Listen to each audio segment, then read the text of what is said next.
porque a palavra da cruz é loucura para os que se perdem, mas para nós que somos salvos é o poder de Deus. 1 aos Coríntios, capítulo 1, verso 18. Ministério Pão Vivo. Vem comigo em meu canal no YouTube para mais um capítulo nas lições da Palavra do Senhor.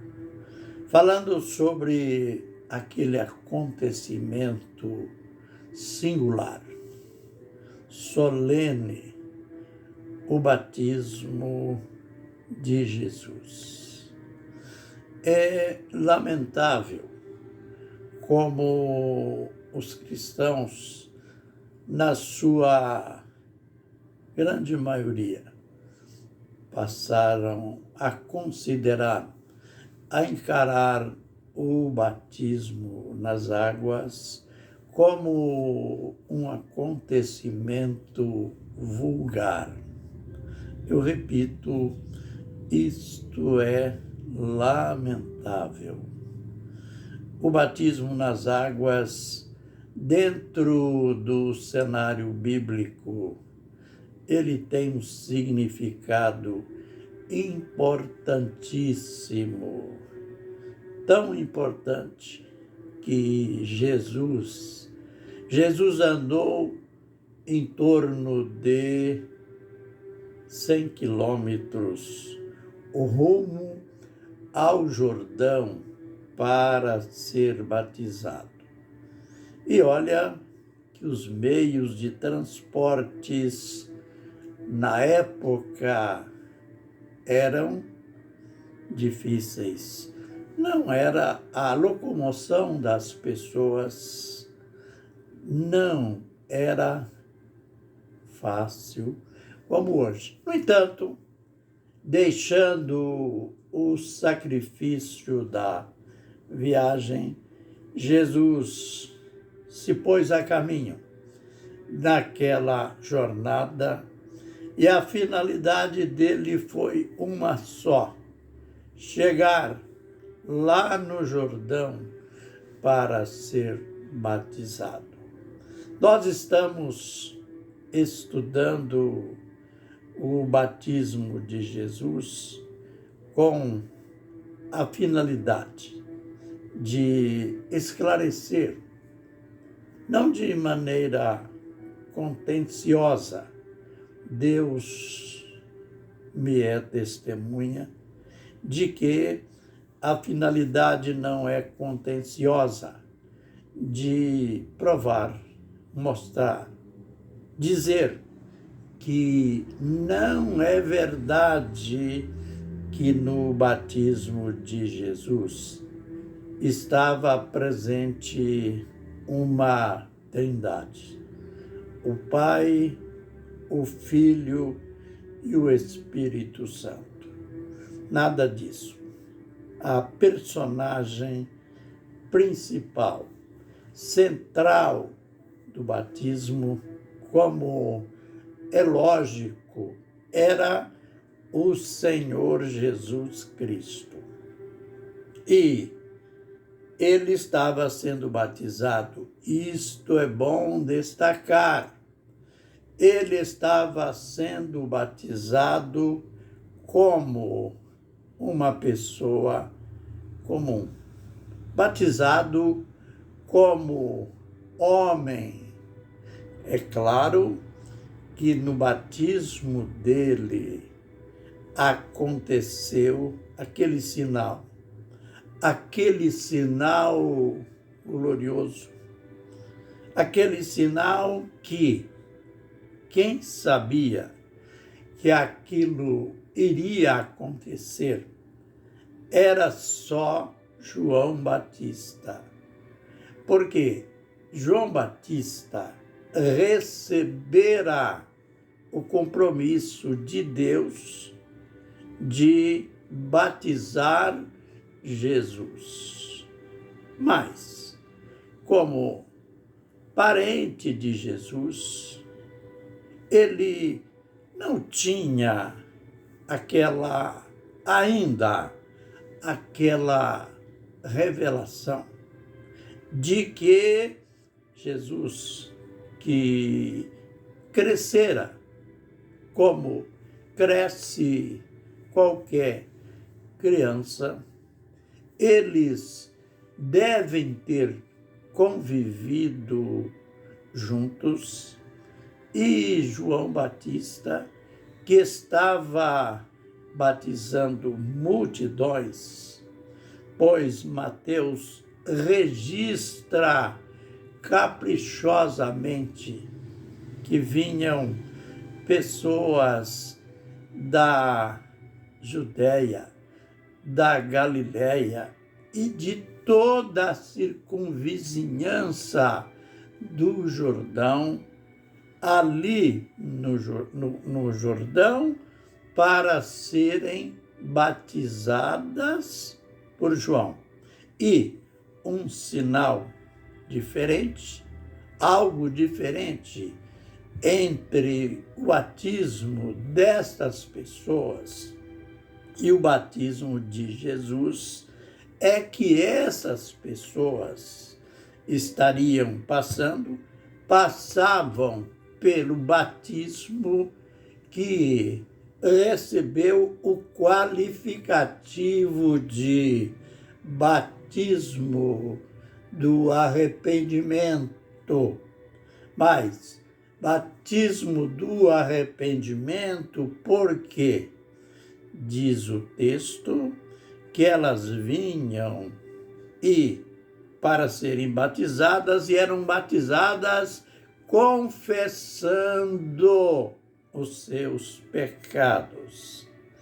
Isto não aconteceria, não aconteceu com Jesus. Ele não tinha pecado, ele era puro, ele era perfeito. Mas o nosso questionamento é: como que João, diante daquela multidão, batiza um e batiza outro? Ele já sabia, ele estava encarregado de batizar alguém diferente, alguém que chegaria ali para ser batizado por ele. Mas Deus tinha dado para ele um sinal, como que a dizer: olha, fique atento entre todos aqueles que você estará batizando. Fique atento. Tem um que ele vai chegar e você vai ver descer sobre ele o Espírito de Deus em forma corpórea, como se fosse uma pomba. Note, este seria o sinal característico, diferente de todas as outras pessoas sendo batizadas. As outras eram pessoas comuns, pessoas que vieram de todas as partes para serem batizadas. Mas João já tinha dito que ele veio, eu vim batizando nas águas, para que ele, Jesus, seja manifestado a Israel. Israel que era o povo de Deus, mas estava tão afundado no pecado, tinham afastado tanto de Deus, à semelhança das religiões pagãs, E então Israel tinha que ter uma revelação nova, uma revelação diferente. E o Batista declarou com ousadia. Os fariseus, os líderes judaicos, estavam questionando se ele tinha autoridade para aquilo, se ele não era o profeta, se ele não era Elias, se ele não era o Cristo. Então, por quê? Como que ele estava batizando? Aí João começou a descrever, e nessa descrição ele declarou: aquele que me mandou batizar, isto é, Deus, ele me mandou batizar em água. Olhe, não foi em pinguinho d'água, não. Era num rio caudaloso, no Jordão. Ele me mandou batizar em água, para que Jesus fosse manifestado a Israel. E então vem aquele ponto glorioso. Ele vê aquele que chega diante dele, e ele, com uma revelação que ele já tinha tido, ele já tinha visto aquele sinal glorioso. Ele tinha visto o céu se abrir e descer do céu rumo ao homem Jesus. Homem como os demais até ali. Ele viu o céu se abrir e, como se fosse a forma corpórea de uma pomba, assim como uma pomba desce no seu voo. Ele via aquele simbolismo do Espírito Santo que veio sobre Jesus. E quando diz que aquela pomba assentou-se sobre ele, não é o animal em si, mas uma figura.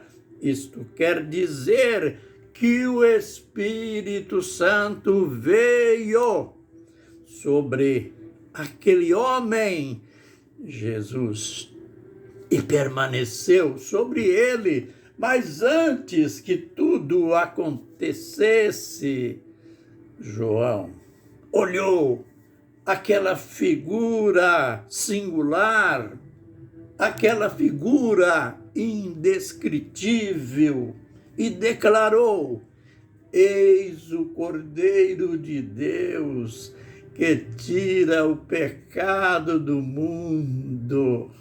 Aleluia!